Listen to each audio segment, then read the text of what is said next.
the American flag. I just watched a video the other day talked about the American flag and how America or in America a lot of people have their flag like outside their house, which I think is awesome. Like here in Spain you don't really see that. Well, people it's not that people are not proud to be Spanish, but it's just not a thing. Some people do it, but not many. But apparently in America that's pretty common.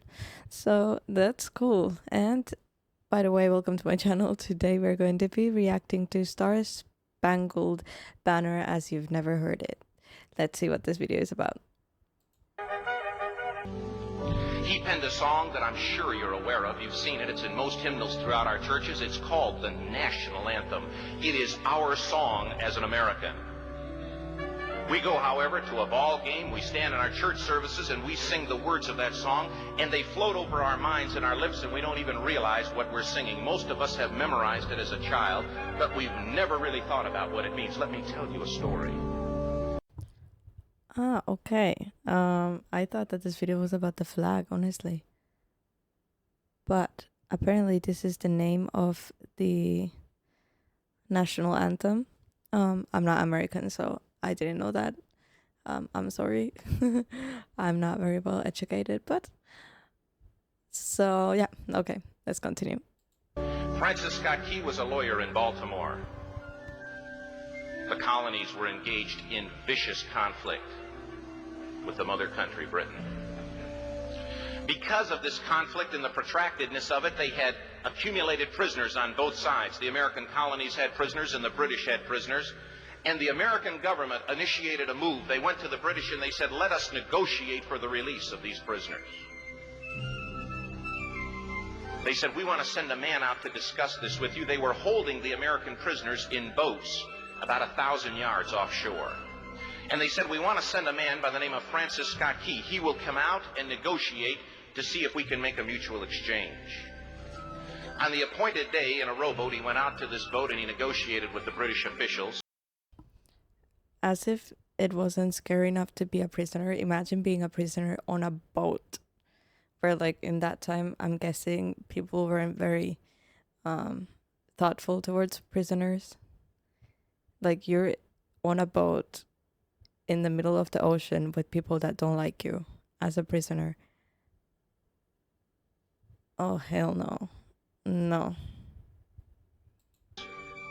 And they reached a conclusion that men could be exchanged on a one-for-one basis. Francis Scott Key, jubilant with the fact that he'd been successful, went down below in the boats, and what he found was a cargo hold full of humanity, men.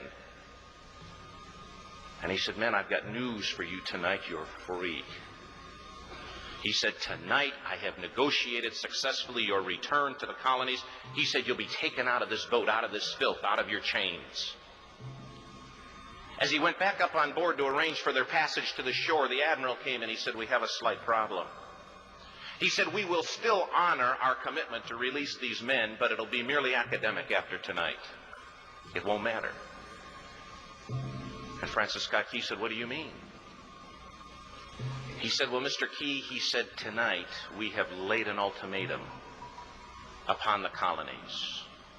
Your people will either capitulate and lay down the colors of that flag that you think so much of, or you see that fort right over there, Fort Henry? He said, we're going to remove it from the face of the earth. He said, how are you going to do that? He said, if you will, scan the horizon of the sea. And as he looked, he could see hundreds of little dots. And he said, that's the entire British war fleet. He said, all of the gunpowder, all of the armament is being called upon to demolish that fort. It will be here within striking distance in a matter of about 2.5 hours. He said, the war is over. These men would be free anyway. He said, you can't shell that fort. He said, that's a large fort. He said, it's full of women and children. He says, it's predominantly not a military fort. He said, don't worry about it. They said, we've left them a way out. And he said, what's that? He said, do you see that flag way up on the rampart? He said, we have told them that if they will lower that flag, the shelling will stop immediately. and we'll know that they've surrendered, and you'll now be under British rule. Francis Scott Key went down below and told the men what was about to happen. And they said, how many ships? He said, hundreds. The ships got closer. Francis Scott Key went back up on top and he said, men, I'll shout down to you what's going on as we watch. As twilight began to fall. Sorry, I'm just thinking of this from the point of view of the prisoners. Imagine the tension in the cells. I mean, did you see that? Like, if that was like accurate to how it was, just people cramped up on a boat, I would not feel safe at all. Oh my God. And as the haze hung over the ocean as it does at sunset, suddenly the British war fleet unleashed. He says the sound was deafening. There were so many guns that there were no reliefs. He said it was absolutely impossible to talk or hear. He said suddenly the sky, although dark, was suddenly lit. And he says from down below, all he could hear the men, the prisoners, saying was, tell us where the flag is. What have they done with the flag? Is the flag still flying over the rampart? Tell us. 1 hour, 2 hours, 3 hours into the shelling. Every time the bomb would explode and it would be close to the flag, they could see the flag in the illuminated red glare of that bomb, and Francis Scott Key would report down to the men below, it's still up. It's not down. The admiral came and he said, your people are insane. He said, what's the matter with them? He said, don't they understand this is an impossible situation?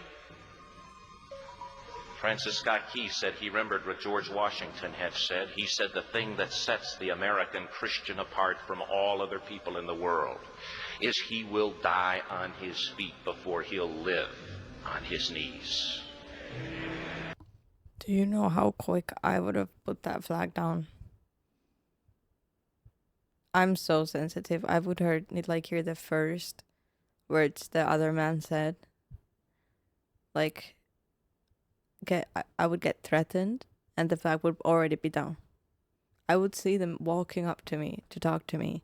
I would just see it on their face that they're not playing around. The flag would be down. So,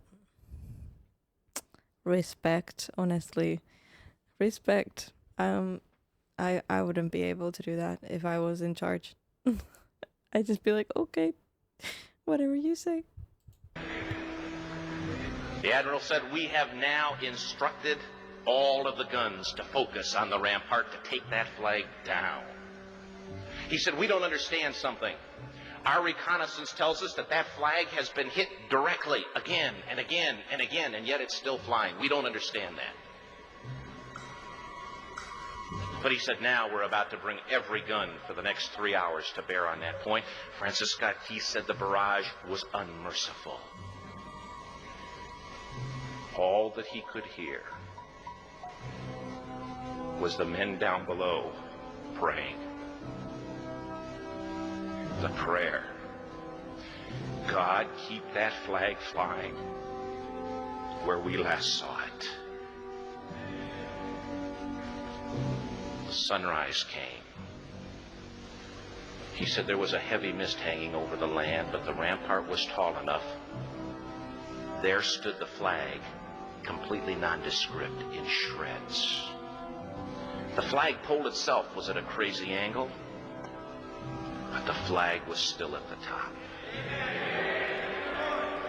Francis Scott Key went aboard and immediately went into Fort Henry to see what had happened. And what he'd found had happened was that that flagpole and that flag had suffered repetitious direct hits. And when it had fallen, but men, fathers, who knew what it meant for that flag to be on the ground, although knowing that all of the British guns were trained on it, walked over and held it up humanly. until they died. Their bodies were removed and others took their place. Francis Scott Key said what held that flag. Why do I do this to myself? Why do I do this to myself? Let's just stop for a second. Why do I do this to myself? Why?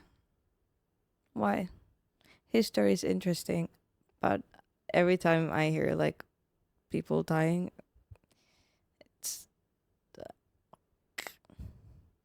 but I mean definitely for a good purpose, but this is so sad and respectful at the same time.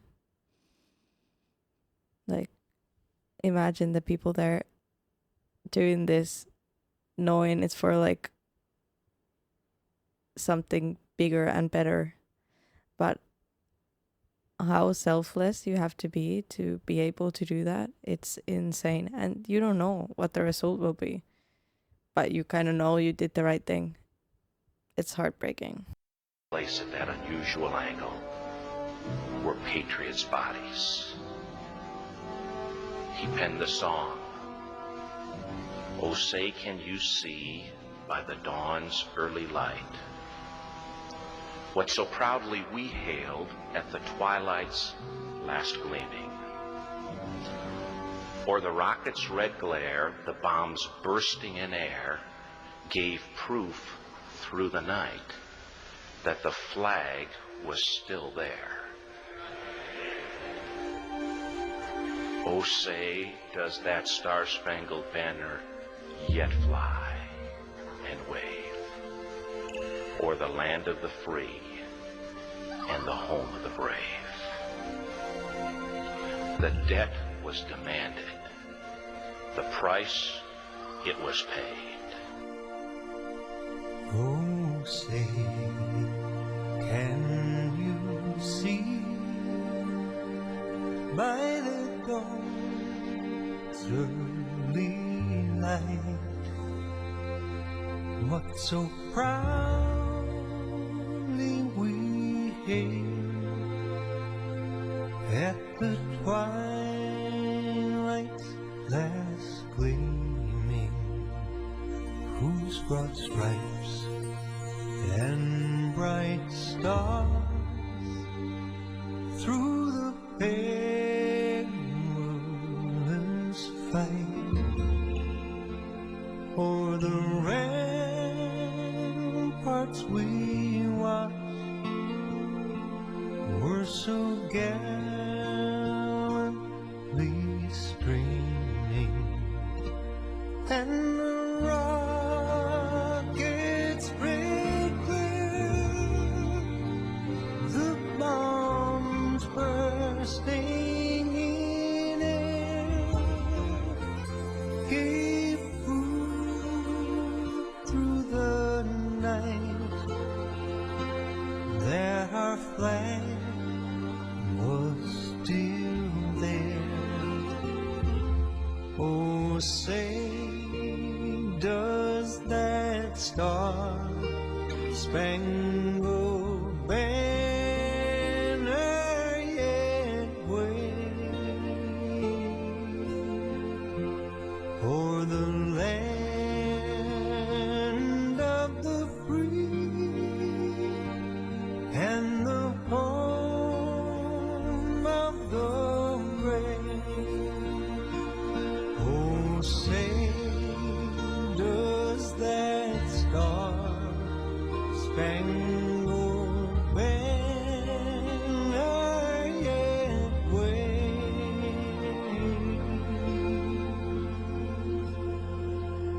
o'er the land of the free and the home of the brave?